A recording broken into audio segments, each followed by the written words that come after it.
हमारे चैनल को सब्सक्राइब करें और बेल आइकन दबाएं।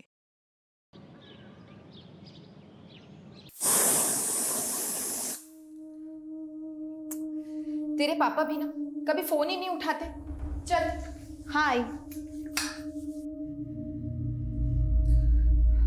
विशु, अभी तक स्कूल यूनिफॉर्म नहीं पहनी? स्कूल नहीं जाना है क्या? क्या हुआ विशु?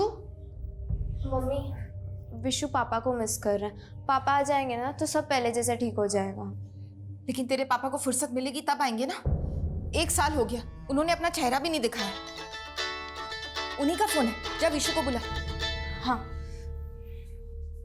रोहित, आपको बोलने का कोई फायदा तो नहीं है, लेकिन कम से कम बच्चों के लिए तो फोन किया कीजिए।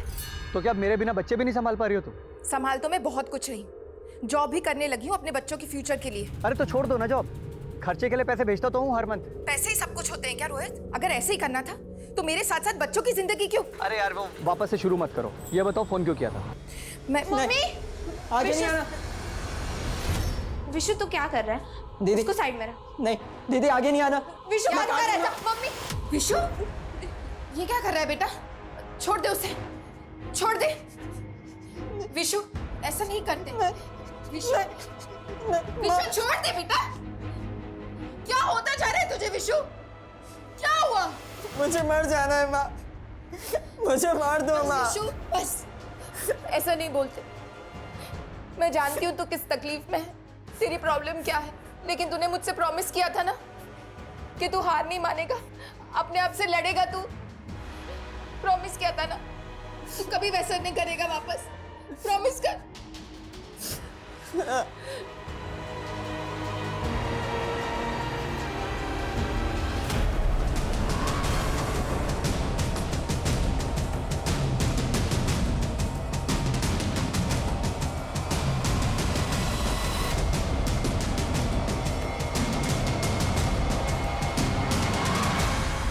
मालिक की मनमानी नहीं चलेगी, नहीं चलेगी, नहीं चलेगी। कोयल को इंसाफ दो, इंसाफ दो, इंसाफ दो।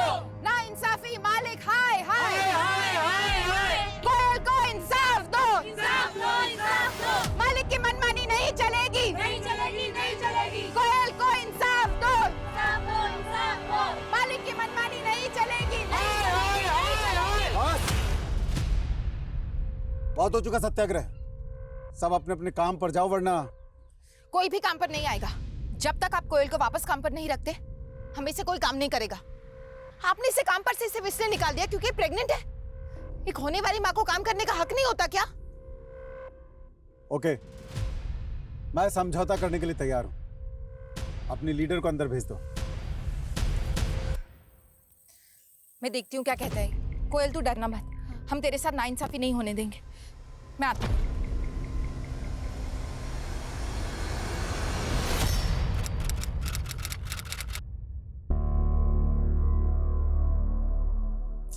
काफी टाइम हो गया यार, शीतल दीदी अभी तक नहीं आई। पता नहीं क्या चल रहा है अंदर। अंदर चलते हैं।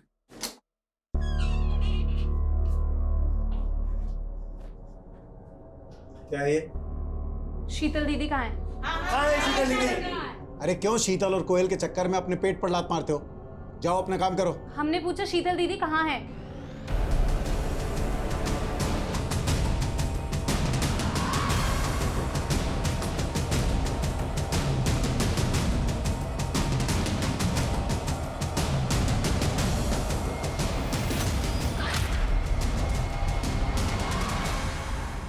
नमस्कार, मैं रेणुका शहाणे। क्राइम पेट्रोल सतर्क की इस नई श्रृंखला गुमराह बचपन में आपका स्वागत करती हूँ। हमारे समाज में कामकाजी महिलाओं की चुनौतियाँ हर स्तर पे बड़ी होती है, चाहे वो माहवारी के 4 दिन हो या गर्भावस्था के 9 महीनों की शारीरिक पीड़ा। लेकिन इससे कई ज्यादा चुनौतीपूर्ण तो परिवार और बच्चों की परवरिश का जिम्मा होता है, जो पुरुषों के मुकाबले महिलाओं पे ज्यादा होता है। और इसमें हमेशा बैलेंस बनाए रखना आसान नहीं होता। संघर्ष की कहानी हम सब की एक जैसी होती है, लेकिन ये तो इंसान पे निर्भर करता है कि उसकी जीवन शैली कैसी है।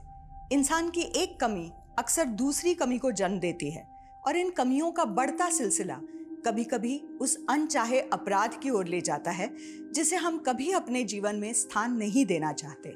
लेकिन इस केस की व्यथा एक डरा देने वाला अनुभव है जो सिर्फ एक इंसान और एक परिवार तक सीमित नहीं है। ये केस आज परिवारों और समाज पे हो रहे उस बुरे असर के प्रति हमें आगाह करता है जो कहीं ना कहीं हमारी लापरवाही और गलती से ही पैदा हो रहे हैं। ये एक ऐसी चेतावनी है जिसे अनसुना करना हमारे परिवार और समाज के लिए बहुत घातक सिद्ध हो सकता है। मामला बहुत ही सेंसिटिव है। इंटेलिजेंस का कहना है कि हमारे डिस्ट्रिक्ट में स्लीपर सेल्स पनप रहे हैं जो किसी भी टेररिस्ट एक्टिविटी को अंजाम दे सकते हैं। हम इसको बिल्कुल भी लाइटली नहीं ले सकते। हमें करंट केसेस पे काम करने के साथ साथ हमारे एरिया में जितने भी होटल्स हैं, गेस्ट हाउस हैं, उनमें रुकने वालों की डिटेल्स डेली बेसिस पे वेरीफाई करनी होगी। और साथ ही पिछले 6 महीने में हमारे एरिया में जितने भी नए किराएदार आए हैं, शॉपकीपर्स आए हैं या जो कोई भी संदिग्ध है, उनकी लिस्टिंग करनी होगी। ओके सर, हम ये सारी इंफॉर्मेशन गैदर करते हैं। और याद रहे, ये बात लीक नहीं होनी चाहिए कि इस दौरान हम इतनी एहतियात क्यों बरत रहे हैं। Clear sir? मूव।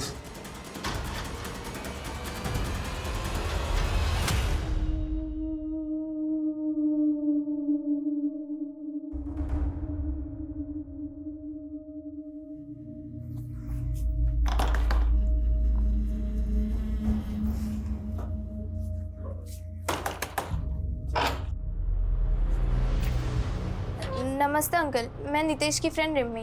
बोलो। वो अंकल, नितेश कई दिनों से कॉलेज नहीं आ रहा है, वो यहाँ नहीं रहता, वो दुबई चला गया। क्या? दुबई? लेकिन ऐसे कैसे हो सकता है? उसने तो इस बारे में मुझे कुछ नहीं बताया। तो अब मैं बता रहा हूँ ना। चलो जाओ जाओ यहाँ से। लेकिन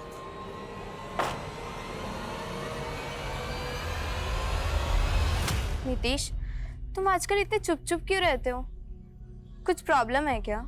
रिमी, जब मैं 7 साल का था मेरे पेरेंट्स चल बसे और मेरे चाचा, मैं उन्हें अब खलने लगा हूं। मेरे साथ ऐसे बात करते हैं जैसे मुझे पढ़ाकर मुझ पर एहसान कर रहे हैं। मुझे तो लगता है कि मेरे पेरेंट्स की प्रॉपर्टी के लिए कहीं वो मुझे रास्ते से ना हटा दे।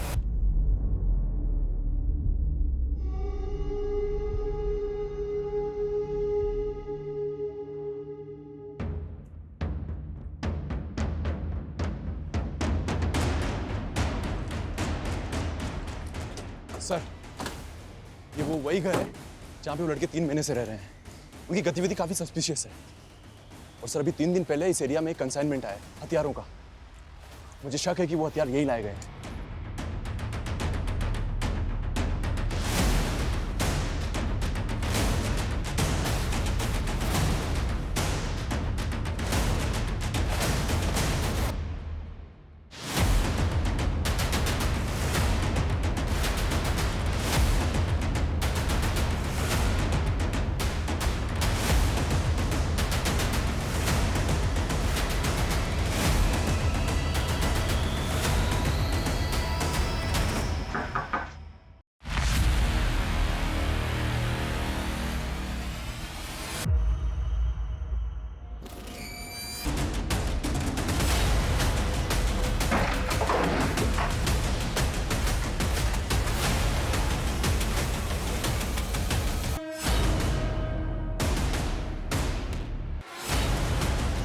वर्मा सर, ये देखो पीछे का रास्ता खुला हुआ है।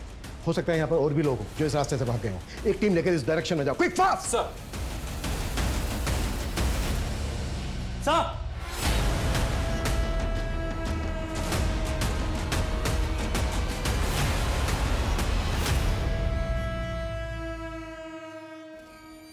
इतने हथियार,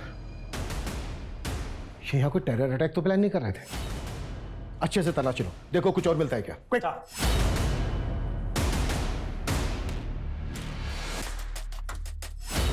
सर,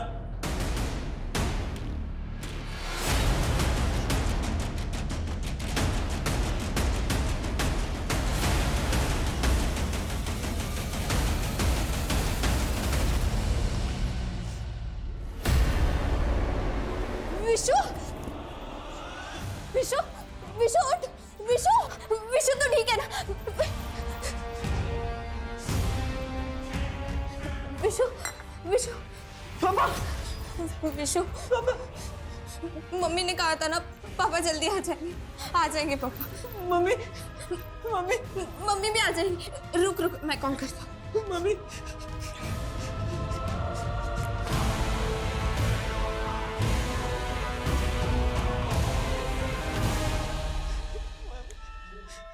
हेलो।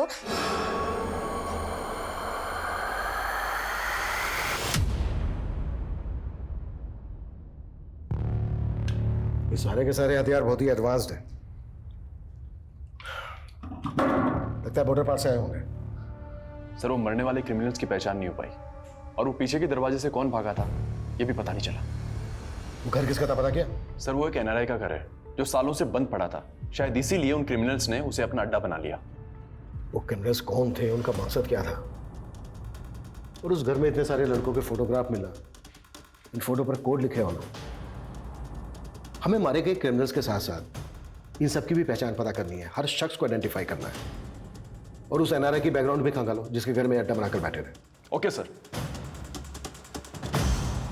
सर एक लड़की आई है, उसकी माँ मिसिंग है। सर हमने उसकी कंप्लेंट भी लिखी है लेकिन वो आपसे मिलने की जिद कर रही है। सर प्लीज मेरी मम्मी को जल्दी से ढूंढ दीजिए। मेरे पापा भी यहाँ नहीं रहते और तो और मेरे छोटे भाई की तबीयत भी खराब है। आप दोनों अकेले अरे बेटा नहीं, बेटा बेटा बिल्कुल भी आप घबराओ मत, बिल्कुल मत घबराओ बेटा। हम आपकी मम्मी को ढूंढ लेंगे।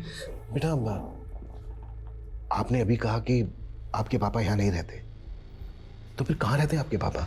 वो मुंबई में जॉब करते, तो उन्हें आने में टाइम लगेगा। अच्छा बेटा आपकी मम्मी कहाँ गई थी जहाँ से वो वापस नहीं आई? मम्मी हरिनगर में एक फैक्ट्री में जॉब करती है।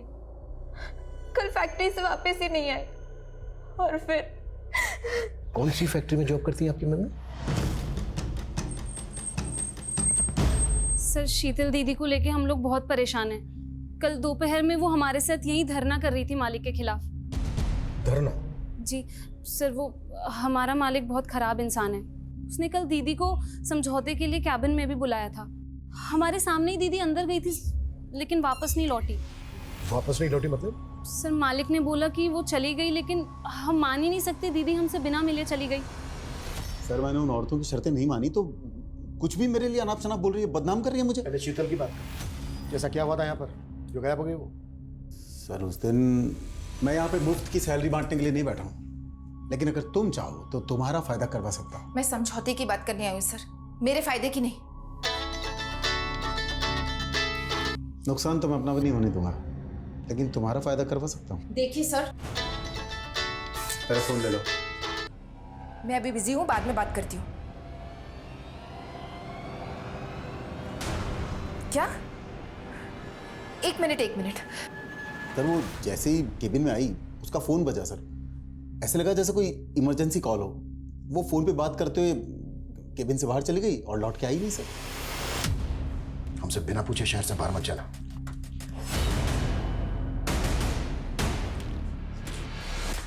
ये आदमी मुझे शक्ल से ही कभी ना लग रहा है। इसके कारनामे पता करो और शीतल के कॉल रिकॉर्ड्स निकालो, चेक करो जैसे कि ये बोल रहा है। शीतल को कोई कॉल आया था क्या जिस दरमियान वो यहाँ पर थी? और हाँ, शीतल के घर पे एक लेडी कांस्टेबल तैनात कर। उसकी बेटी रिमी बोल रही थी कि वो और उसका भाई घर पे गए। Okay sir. विशु प्लीज खा ले, मम्मी आ जाएंगी। नहीं दीदी मुझे नहीं खाना। विशु प्लीज कुछ खा ले। नहीं खाना, मुझे नहीं खाना। विशु रुक प्लीज। विशु पापा बेटा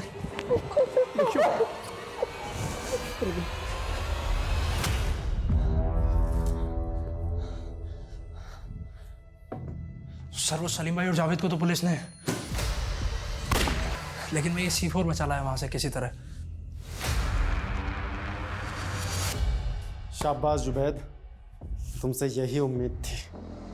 सर उस घर से मिली फोटोज में से ये लड़का आइडेंटिफाई हो चुका है। गोंडा थाने में इसकी मिसिंग कंप्लेंट भी है, लेकिन सर इसके दो नाम हैं, जीवन और जुबैद।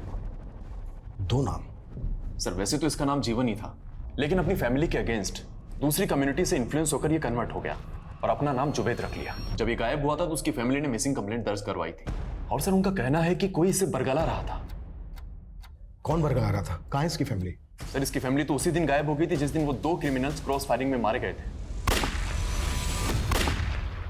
हो सकता है इस लड़के जुबैद की फैमिली को ये बात पता हो कि उनका बेटा देश विरोधी गतिविधियों में शामिल है, इसलिए इंट्रोगेशन के डर की वजह से कहीं गायब हो गए। पॉसिबल है सर। पॉसिबल है ये जितने भी लड़के हैं इन सबको जुबैद की तरह गुमराह किया गया हो। हमें इन सब की पहचान पता करनी होगी ताकि हम इस टेरर ग्रुप के सरगना तक पहुंच सकें और उसका मकसद पता कर सकें। ओके सर, मैं कोशिश करता हूँ। सर शीतल का फ़ोन फैक्ट्री से 2 किलोमीटर दूर चांदपुर के एरिया में बंद हुआ था। उसी दिन जिस दोपहर को वो फैक्ट्री में देखी गई थी, सर मैंने उसके फ़ोन का IMEI नंबर ट्रेस करने के लिए भेज दिया। कपिल का कहना है कि उस दरमियान उस शीतल को किसी का कॉल आया था। पता क्या किसका कॉल था वो? जी सर, वो कॉल उसके पति के नंबर से आया था। हाँ सर, मैंने उस दिन शीतल को कॉल किया था। पहले तो उसने फ़ोन कट कर दिया। जब मैंने उसे कॉल बैक किया तो उसने कहा मैं अभी बिजी हूँ, बाद में बात करती हूँ। लेकिन सर शीतल ने कॉल बैक ही नहीं किया।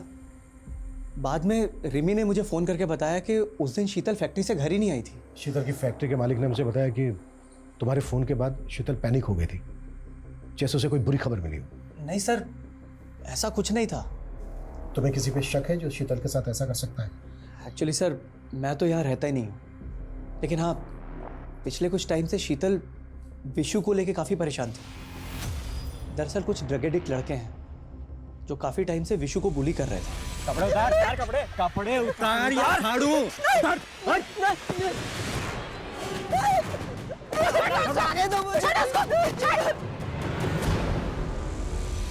मुझे लगता है उन लड़कों ने ही शीतल के साथ कुछ। विशु बेटा, कौन लड़के थे वो जो परेशान कर रहे थे आपको?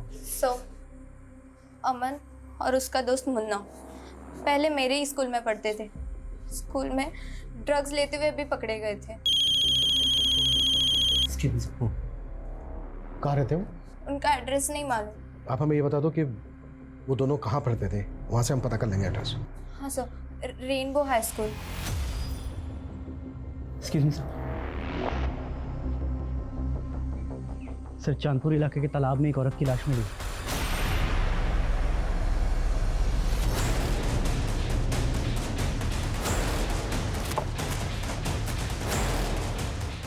सर, लाश को पानी में तैरते देखकर गांव के लोगों ने फोन किया था। आइए सर, लाश पर ठीक वैसे ही कपड़े हैं जैसे शीतल की बेटी ने मिसिंग रिपोर्ट में लिखवाए थे। शीतल जिस फैक्ट्री में काम करती थी वो फैक्ट्री यहाँ से लगभग 2 किलोमीटर दूर है। फैक्ट्री के वर्कर्स ने फैक्ट्री के मालिक पे शक जताया। हो सकता है शीतल का मर्डर फैक्ट्री में किया गया और उसकी बॉडी को यहाँ तालाब में लाकर डंप कर दिया। सर आप बेकार में अपना वक्त बर्बाद कर रहे हैं सर। यहाँ कोई मर्डर नहीं हुआ सर। तो फिर शीतल को यहाँ नहीं, यहाँ से चांदपुर ले जाके मारा? मैं क्यों मारूंगा सर? मैं कह रहा हूँ ना सर, उस दिन वो बात करते हुए यहाँ से चली गई थी। सर, इस जगह को देखकर ऐसा नहीं लगता कि यहाँ कोई मर्डर हुआ हो। अशफाक सुन यार, मैं तुझसे कब से बात कर रही हूँ और तू ये गेम खेल रहा है। अरे तेरे गेम के लिए तुझसे दोस्ती की है। अच्छा, तो अभी गेम ही तुझे नहीं मिलेगा। अरे सुन तो सुन, मैं तेरे गेम को ही नहीं तुझे भी लाइक करता हूँ। I love you. क्या? इतना चौक क्या रही है? आई हेट यू थोड़ी ना बोला तुझे। तेरी औकात नहीं है मुझे लव करने की, समझा? अपने अब्बू से जाके मांग ये गेम।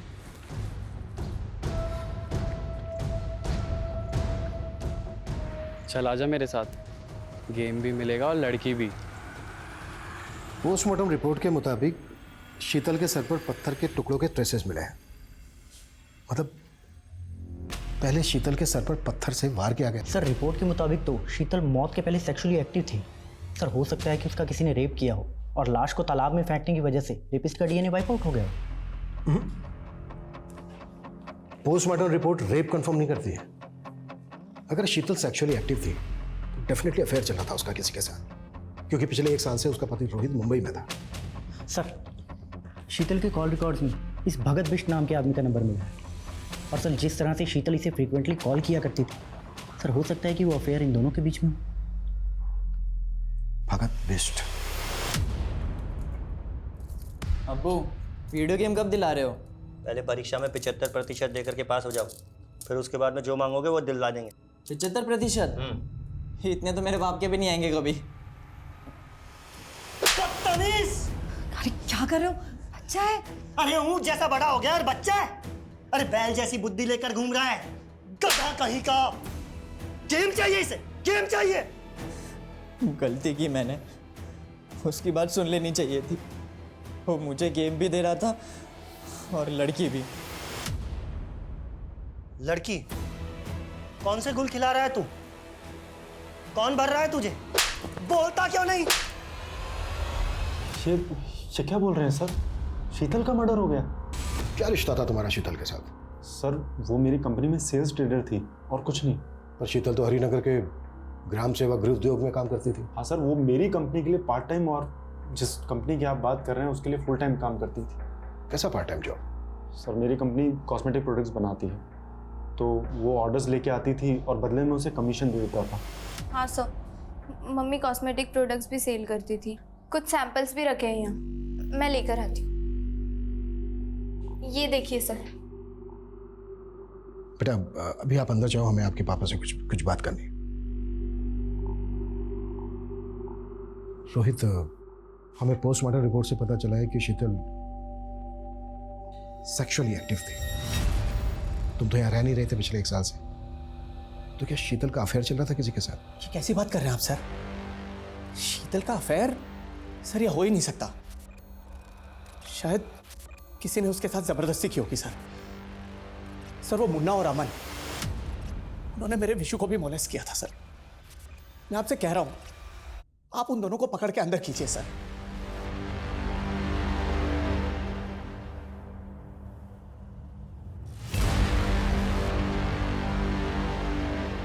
सर हम शीतल के अफेयर की थ्योरी बना रहे थे, लेकिन मुझे लग रहा है उसके पति का मुंबई में अफेयर होगा। सर ये सरिता है, इसका नंबर हमें रोहित की सीडीआर में मिला। दोनों काफी टच में थे और शीतल की हत्या के 15 दिन पहले से सरिता का नंबर कनाडा में एक्टिव है। सरिता और शीतल के पति रोहित के बीच क्या चल रहा था, ये सब कुछ अच्छे से पता करो। और एक्सक्यूज मी।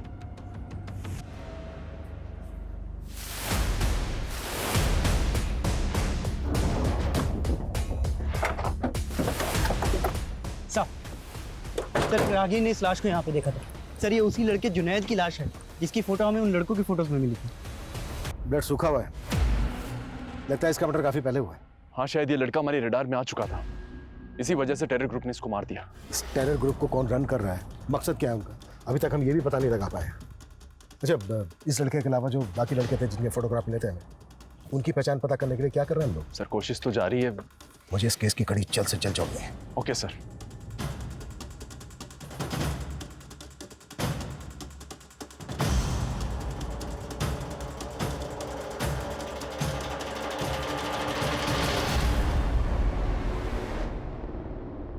मेरी फर्स्ट सैलरी से खरीदा मैंने तुम्हारे लिए।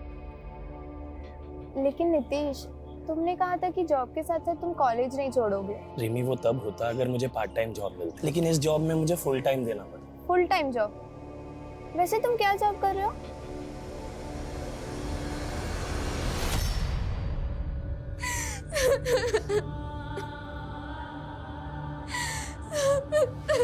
सर मैंने रोहित और सरिता के बारे में मुंबई से पता लगवाया है। सर वहाँ वो दोनों एक ही फ्लैट में रहते थे और वो भी लिव इन में। मैं शीतल को कोई धोखा नहीं दे रहा था सर, बल्कि शीतल और मैं तो एक दूसरे को डाइवोर्स नहीं, तूने सरिता के लिए शीतल को रास्ते से हटा दिया और फिर सरिता को भेज दिया कनाडा। वो भी इन्वॉल्व थी ना शीतल के मर्डर में? जी नहीं सर, सर सरिता को कनाडा में जॉब मिल गई थी इसलिए वो वहां चली गई। शीतल के मर्डर के वक्त तू भी मुंबई में नहीं था।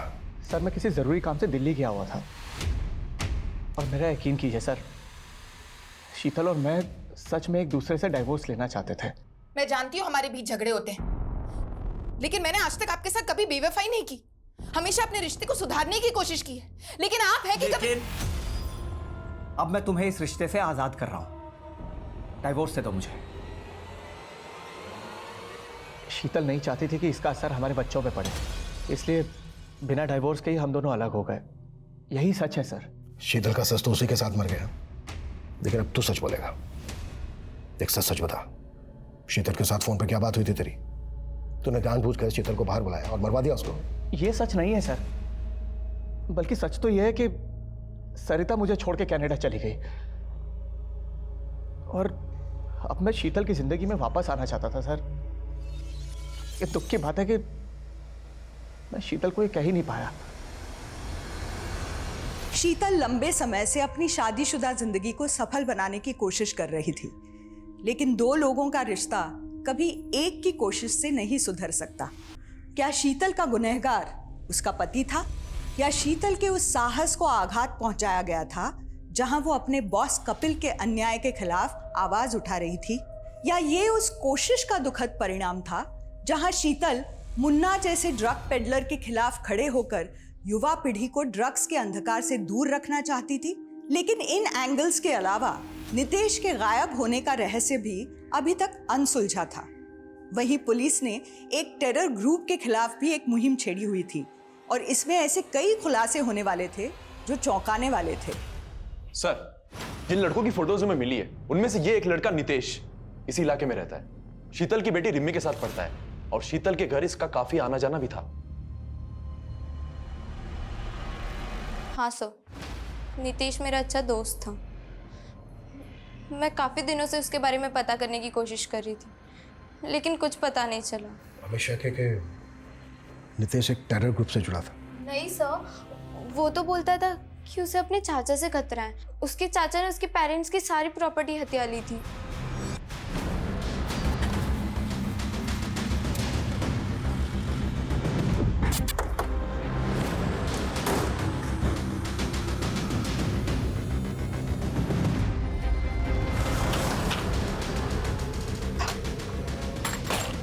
सर, पूरा घर चेक करो, देखो क्या मिलता है।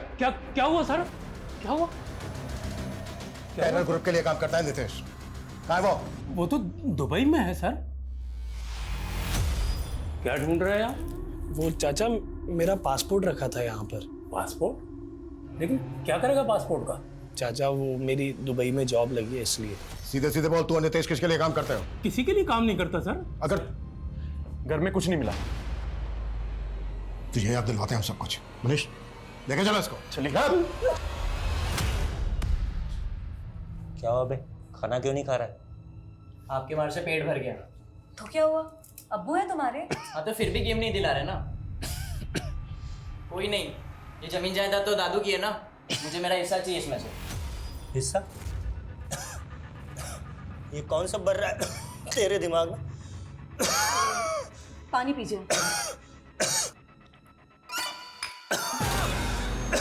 क्या हुआ? क्या हुआ? क्या हुआ आपको?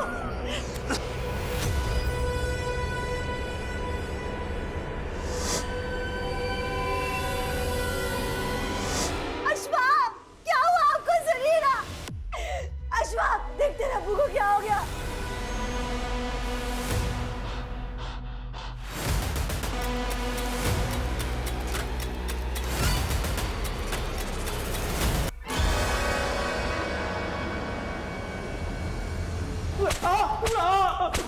अभिषेक, मैं बता दो सर। मानता हूँ विशु की मम्मी ने हम दोनों को अंदर करवाने की कोशिश की थी, पर हमने नहीं मारा उन्हें। तू और तेरे दोस्त अमन मोलेस्ट करते थे ना विशु को? नहीं सर, वो तो हमारे पैसे नहीं दे रहा था, तो हम बस डरा रहे थे उसे सर। किस बात के पैसे? हमने सर उसे माल बेचा था। तो विशु ड्रग्स लेता था? मानता हूँ सर, हमने उसे ड्रग्स लेना भी सिखाया, पर उसकी मम्मी के साथ सर हमने कुछ नहीं किया सर। ये जब तक सच नहीं खुले ना, कटास साले। नहीं सर। विशु बेटा, आप ड्रग लेते थे? बोलो बेटा। सर, विशु ने उस दिन के बाद से कभी ड्रग्स नहीं ली। विशु बेटा, ये तो बहुत अच्छी बात है, लेकिन बेटा अमन का पता नहीं चला है हमें अभी तक। आपको पता है कहाँ है अमन?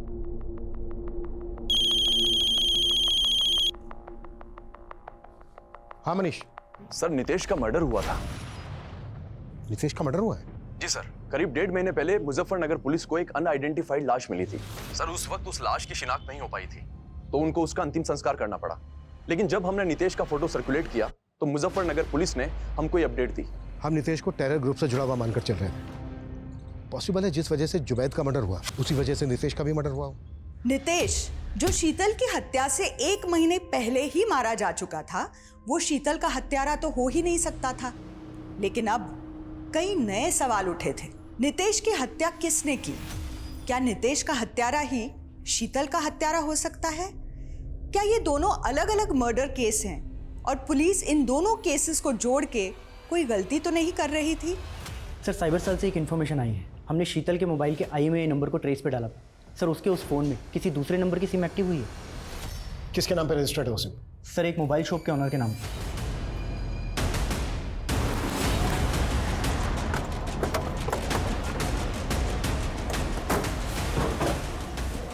सर मैंने तो ये फ़ोन बेचने के लिए ख़रीदा था, ये टूटा हुआ था।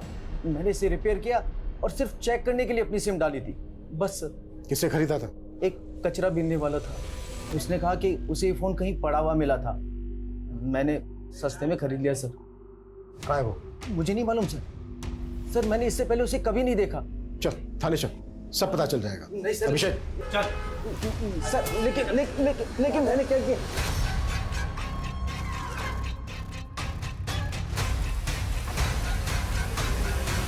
सर मोबाइल शॉप ओनर ने रैक पिकर का ये स्केच बनवाया है। कहना मुश्किल है कि ये आदमी एग्जिस्ट भी करता है। वो शायद हमें घुमा रहा है। नितेश के चाचा के खिलाफ भी कुछ नहीं मिल रहा है। क्या शीतल का मर्डर केस वाकई में टेरर ग्रुप से कनेक्टेड हो सकता है? सर नितेश के केस में एक और बात बड़ी अटपटी है। नितेश का फोन ऑफ हुआ था सहारनपुर के जमुना मार्केट के आसपास और उसकी लाश मिली मुजफ्फरनगर में, जो यहाँ से काफी दूर है। अगर हम ये मान लें कि नितेश को मारने के बाद उसकी लाश को मुजफ्फरनगर में डंप किया गया और फोन बंद हुआ था उसका जमुना मार्केट में, मतलब हो सकता है नितेश का मर्डर जमुना मार्केट के आसपास ही हुआ हो। वर्मा, जमुना मार्केट के आसपास जितने भी CCTV है सब खंगालो, लीड वहीं से मिलेगी। Okay sir. सर ये कॉस्मेटिक बिजनेस वाला भगत बिष्ट, सर ये अपना ऑफिस बंद करके पता नहीं कहाँ भाग गया। व्हाट? ज्योति नगर में अकेला रहता था और अब इसके घर पे भी ताला लगा हुआ। हम मान कर चले थे कि शीतल के साथ उसका अफेयर और वो बैकग्राउंड खंगालो इसके। सर बेटा तुम लोग सोच रहे थे कि तुम्हारे पापा मुंबई जॉब के लिए गए हैं, लेकिन मैं तुम लोगों से बहुत दूर चला गया था बेटा, अलग हो गया था। मैं मानता हूं मैं भटक गया था, लेकिन ये सच है कि बेटा मैं तुम लोगों के पास वापस आना चाहता था। काश कि मैं पहले वापस आ जाता तो ये सब कुछ होता ही नहीं। अपने पापा को माफ कर दो।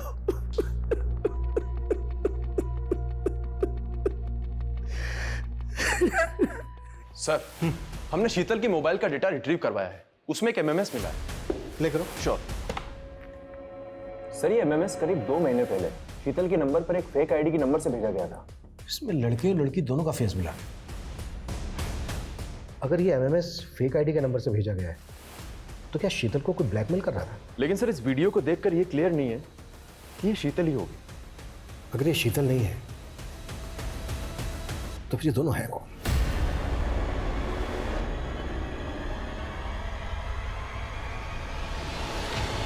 सर भगत का फोटो हमने हर जगह सर्कुलेट किया था।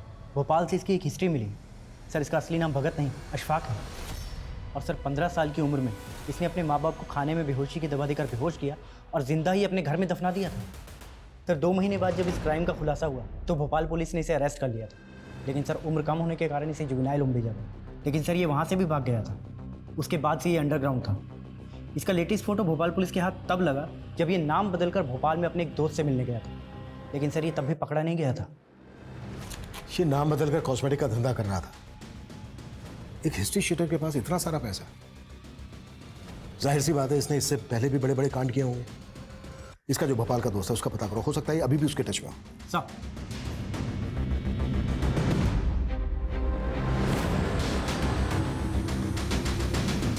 सर जमुना मार्केट की वाइन शॉप की फुटेज में नितेश शीतल के बेटे के साथ कैप्चर हुआ था और उसकी फोन की लास्ट लोकेशन भी यहीं की थी। विशु बेटा, जिस दिन तुम जमुना मार्केट में नितेश के साथ थे उसी दिन मर्डर हुआ उसका। किसने मारा उसको? मैंने कुछ नहीं किया सर। हाँ लेकिन उसको मारा किसने? अच्छा ये बताओ कि तुम जमुना मार्केट से नितेश के साथ कहाँ गए थे? देखो सर मेरे बेटे ने कुछ नहीं किया है। लेकिन वो जानता है, बस बता नहीं रहा है। और हमें शक है कि वो नितेश के मर्डर में भी इन्वॉल्व है। सर मैं सच कह रहा हूँ, मेरे बेटे विशु ने किसी को नहीं मारा है। लेकिन हाँ, मैंने आपसे एक झूठ जरूर बोला था। सर उस दिन मेरी शीतल से बात हुई थी। क्या बात हुई थी? मैं अभी बिजी हूँ, बाद में बात करती हूँ। 1 मिनट शीतल, रिमी ने मुझे कॉल किया था। रो रो के बोल रही थी कि पापा आप वापस आ जाओ, मम्मी बहुत गंदी है। बात क्या है? क्या? एक मिनट। सर शीतल ने मुझे कुछ भी नहीं बताया, बोली खुद रिमी से बात करके बताएगी।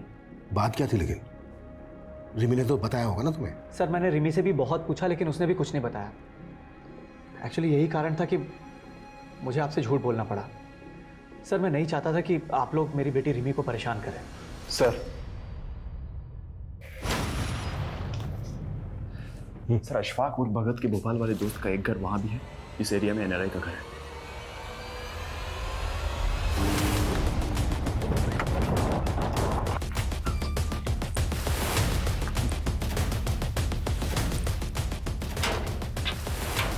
तोड़ो।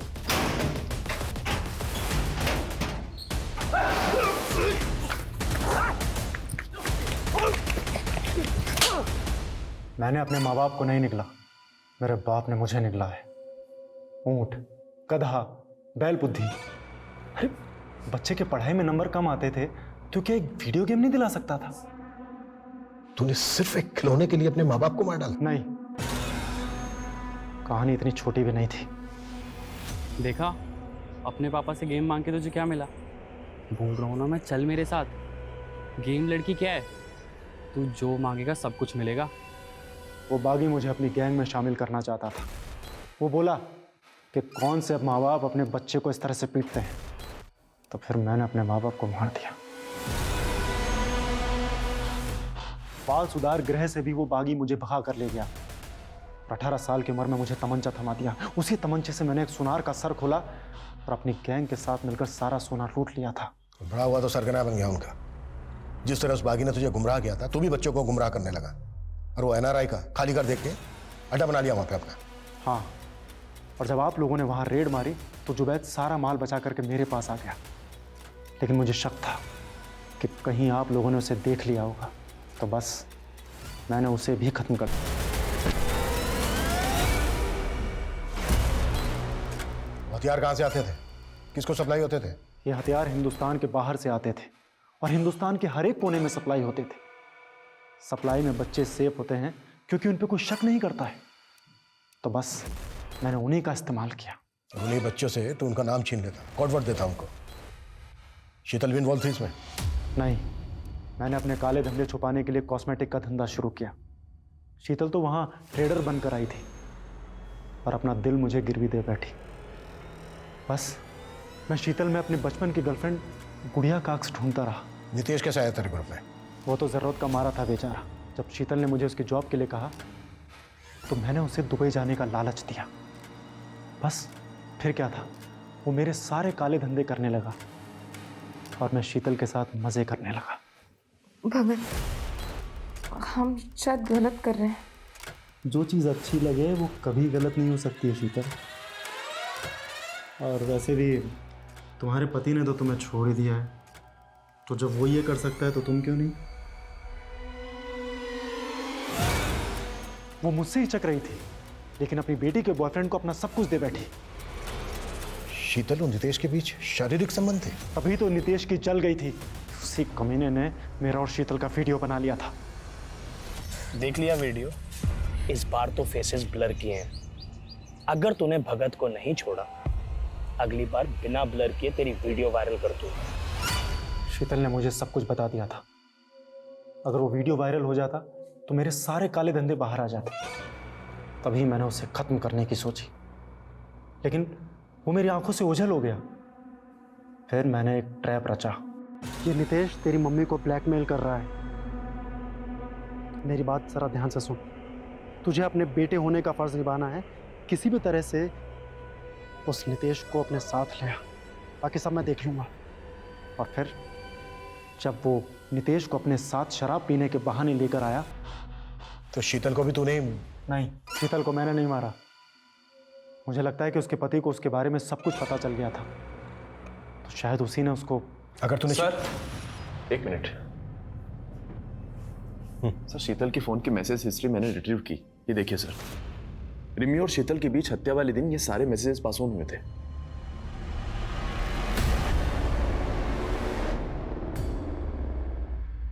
तुम अपनी मम्मी को मारने के बाद उन्हीं की मिसिंग कंप्लेंट फाइल करवाने हमारे पास आ गई, क्योंकि उन्होंने मेरे दोस्त नितेश के साथ।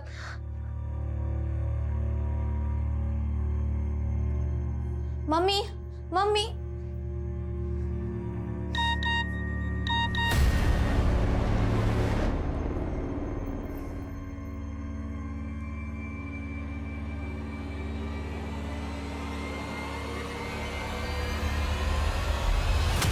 मैं नितेश के लिए 1 महीने से परेशान थी और फिर मैंने मम्मी के मैसेज हिस्ट्री और कुछ वीडियोस देखे।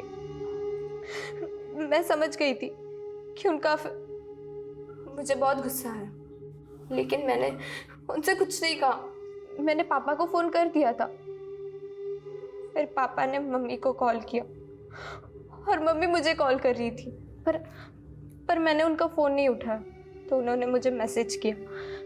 मैसेज करके फैक्ट्री के पास चांदपुर बुलाया, बोली वही बात करेंगी मुझसे।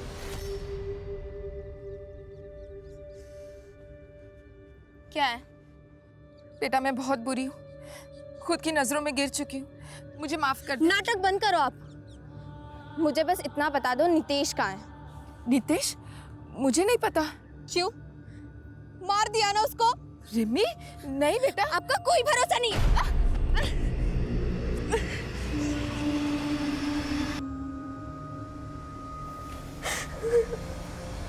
बच्चों को सही परवरिश देना शायद दुनिया का सबसे कठिन काम है। खुशहाल परिवार की परिभाषा स्वस्थ और सफल बच्चों के बिना कभी पूरी हो ही नहीं सकती, और फैमिली डिसफंक्शनल हो तो वहां बच्चों के भटकने की संभावना कहीं ज्यादा होती है।